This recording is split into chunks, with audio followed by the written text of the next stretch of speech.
So maybe you can help us understand, is it okay to have doubts about God? Is doubt incompatible with faith? Like, is doubt like an early stage, and then once I believe fully, I'll never doubt again? And if it is somewhat permissible to have doubts, what do I do with them now that I've got them, and if I get honest with them? Right.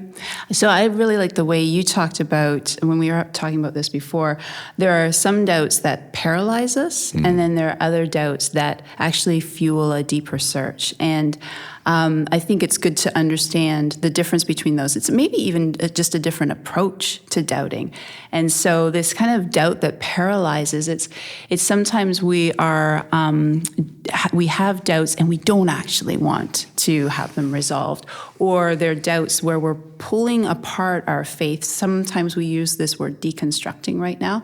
We're pulling apart our faith without any intention of rebuilding it.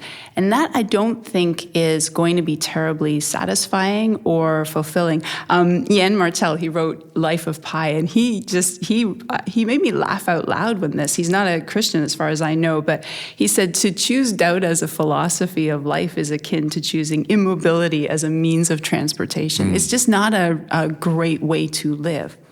But there are doubts that fuel a search for something deeper, a deeper relationship, a deeper meaning. Tim Keller, he compares faith that has no doubt in it at all to being like a human body that has no antibodies in it. It's so susceptible to infection, to collapse, to death. When we don't wrestle with doubts, or our own, or even our friends and neighbors, then our faith is actually not very strong or robust. And I think there are a couple of kinds of doubts that we can use to propel us to a deeper faith. There are doubts just about the nature of our faith. So as a Christian, doubts about the problem of evil or the nature of God, how is Jesus fully God and fully human? These are doubts that we need to wrestle through. And then there are also these doubts that it's maybe more like a disentangling that has to happen, where we have questions because of religious practices or cultural practices. For example, growing up, I felt that my faith was really dependent on reading the first chapter of Genesis as a literal 7-day creation. And then when I did a science undergrad and encountered evidence that we have a really old universe and a really old Earth, I had to disentangle my faith from that reading of Genesis and understand the purpose of Genesis for me. So that kind of disentangling is actually really healthy.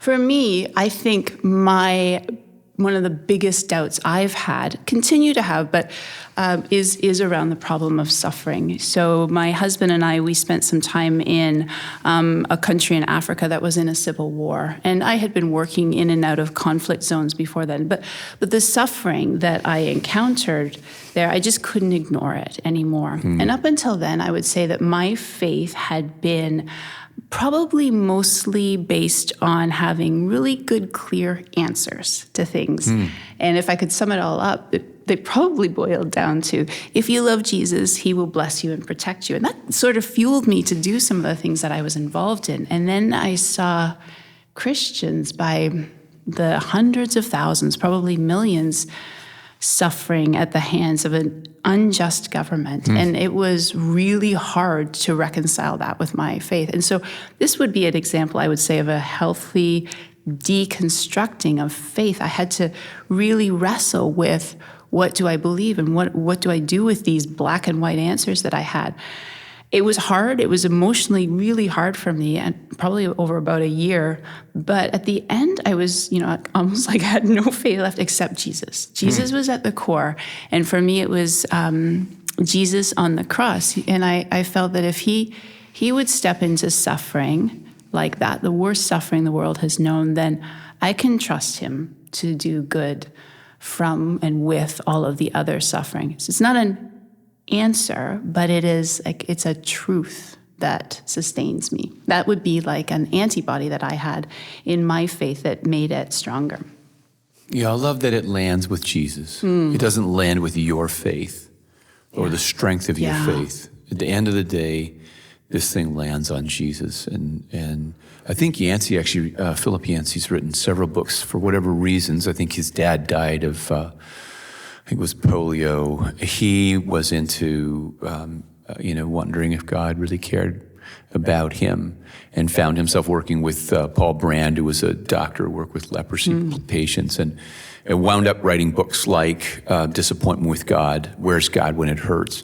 Just all the time trying to figure out what the deal is, why it is that we worship a God of love, and then we have this like stunning suffering all around us. And his answer was like yours. I had to acknowledge that Jesus, the God of the universe, was at least playing by the same rules. Yes, I like that way of He putting entered it. into this. And so that's where it landed for him. Yeah, or is landing. I guess we're always in a process with this.